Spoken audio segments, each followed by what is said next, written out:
दारू नहीं पीता, आपकी जात का सिगरेट नहीं पीता, आपकी जात का मांस नहीं खाता, आपकी जात का लड़कीबाजी नहीं करता, आपकी जात का गाली नहीं देता, क्या नहीं करता, उसको आप नहीं अछूत घोषित कर देते, उसको नहीं करेंगे क्योंकि वो तथाकथित आपकी जाति में पैदा हुआ। लेकिन उन सबको आप छुआछूत करेंगे जो आपकी जाति में नहीं पैदा हुए। कैसे भाई? उसी भगवान ने आपको बनाया, उसी भगवान ने उन सबको बनाया। रियलिटी है कि आप भगवान को भी नहीं मानते, क्योंकि जिस भगवान ने इंसान को बनाया आपने उनको अलग कर दिया। भगवान की बनाई हुई अपने जिस भगवान को आप पूजने का दावा करते हैं उसकी बनाई हुई वस्तु का, उसकी बनाई हुई जीव को आप अछूत घोषित कर देते हैं। उसकी बनाई हुई जीव को, उसके बनाए हुए हर एक चीज को आप एक्सेप्ट करते हैं सिवाय इंसान के। नमस्कार दोस्तों, मेरे एक सवाल यूजीसी रूल का विरोध करने वाले लोगों से है, और एक सवाल का कई सारे सवाल हैं, और आप उन चीजों के बारे में सोच समझ के बोलिए। मेरा किसी से भेदभाव नहीं है, ना तो किसी से दुश्मनी है, लेकिन बस मेरे चंद सवालों का आप लोग जवाब दे दीजिए। जब रोहित वेमुला भाई के साथ अत्याचार होता है जातिवाद के लिए, सिर्फ जात के, और इसलिए कि बाबा साहब को मानने वाले व्यक्ति थे, बाबा साहब की तस्वीर अपने कमरे में रखते थे। जब उनको इतना ज्यादा टॉर्चर किया जाता है, उनकी स्कॉलरशिप रोक दी जाती है, उनको हॉस्टल से निकाल दिया जाता है, इसके बाद तब भी आप लोग उस चीज का विरोध नहीं करते, ना उनके सपोर्ट में खड़े होते हैं। यहां तक कि जब वो सुसाइड कर लेते हैं उसके बाद भी कोई भी जनरल कास्ट का, जनरल कम्युनिटी का व्यक्ति, किसी जात का, ठाकुर, ब्राह्मण, कोई भी व्यक्ति, कोई भी लड़का उनके सपोर्ट में नहीं आया है। कोई आप लोगों ने कभी विरोध किया इस चीज का? किसी भी यूनिवर्सिटी में सवालों ने इकट्ठा होकर इस चीज का विरोध किया कि नहीं, जातिवाद नहीं होना चाहिए, किसी भी लड़के के साथ अगर जातिवाद होता है तो हम उसके खिलाफ है? पायल तन्वी बहन जब मेडिकल की छात्रा थी बॉम्बे में, उसके साथ जातिवाद इतना टॉर्चर किया, उसके साथ की लड़कियों ने इतना ज्यादा टॉर्चर किया, तो उसने अपने मम्मी से तक बताया। मम्मी ने शिकायत की स्कूल प्रशासन से, लेकिन कोई कॉलेज प्रशासन ने, यूनिवर्सिटी प्रशासन ने कोई संज्ञान नहीं लिया।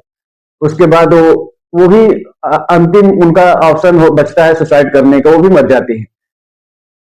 जब वो मरी तब भी देश का कोई भी संगठन, जो तथाकथित हिंदू संगठन बोला जाता है, आरएसएस हो, बजरंग दल हो, विश्व हिंदू परिषद हो, एबीवीपी, आप लोगों ने किसी ने उठाया उनके लिए आवाज? नहीं उठाया ना, तब वो हिंदू नहीं रहते हैं।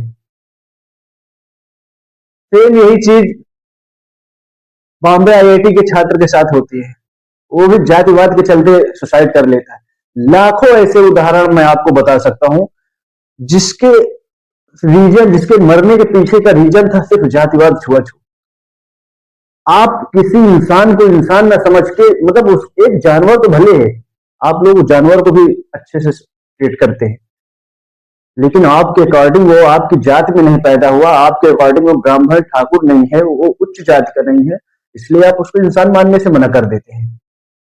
और इतना भेदभाव करते हैं कि वो मर जाता है, उसके बाद भी आप एक्सेप्ट करने के लिए तैयार नहीं होते हैं। अगर पूछा जाता है, सवाल किया जाता है, तो आप लोग बोलते हैं कि कहां जातिवाद होता है। मैं कहता हूं कहां नहीं जातिवाद होता है, सिर्फ एक ऐसी जगह बता दीजिए, एक ऐसा स्थान बता दीजिए जहां जातिवाद ना होता हो। मंदिर में नहीं होता, कि कॉलेज में नहीं होता, कि गांव में नहीं होता, कि शादी फंक्शनों में नहीं होता, कहां नहीं होता? कि राजनीति में नहीं होता, कि मेडिकल कॉलेज में नहीं होता, कि आईआईटी कॉलेज में नहीं होता, कि क्रिकेट में नहीं होता, कि जुडिशरी में नहीं होता, कहां नहीं होता? एक स्थान मुझे बता दीजिए आप लोग।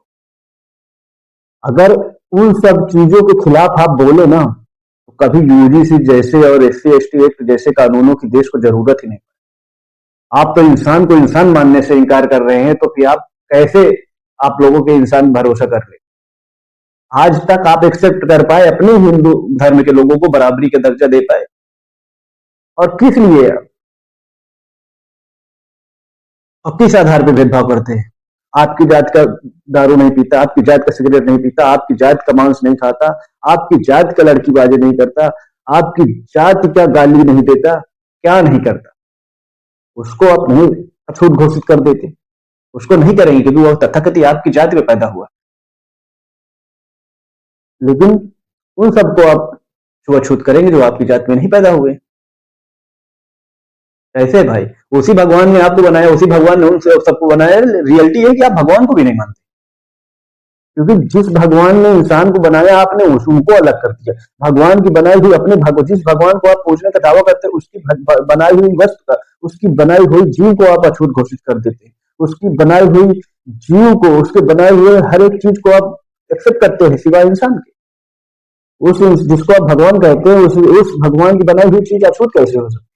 इसका मतलब या तो आप भगवान को नहीं मानते या तो आपसे बड़ा कोई पापी नहीं। विचार कीजिए। जब तक आप ये नहीं एक्सेप्ट कर लेते कि हाँ हमने गलतियां हैं, हमने कमियां हैं, और इंसान को इंसान नहीं मान लेते, तब तक ये चीजें चलती रहेंगी और ये आने वाले समय में बहुत बड़ा विस्फोट का काम करेंगे। आज के दौर में हर एक वर्ग का इंसान पढ़ रहा है, सबको अपना आत्मसम्मान पा रहा है। अगर आप सम्मान देंगे तो सम्मान मिलेगा, खटिया में बैठा लेंगे तो खटिया में बैठा लेगा। हर एक व्यक्ति आपकी गुलामी नहीं करेगा। ये मेरी बात याद रखना है। जितनी जल्दी हो जाए उतनी जल्दी समझ लीजिए, नहीं हो सकता है देर हो जाए, क्योंकि छल का बदला छल, आज नहीं तो कल मिलेगा जरूर।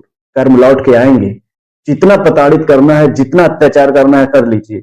जब समय हिसाब मांगेगा तो सिर्फ आंसू निकलेंगे और कुछ नहीं। और मेरी बात याद रखने लगा, अगर आपने भेदभाव नहीं बंद किया, छुआछूत नहीं बंद किया, तो इसका खामियाजा आपको सूद ब्याज के तहत भुगतना पड़ेगा। समय रहते समझ जाइए तो बेहतर है।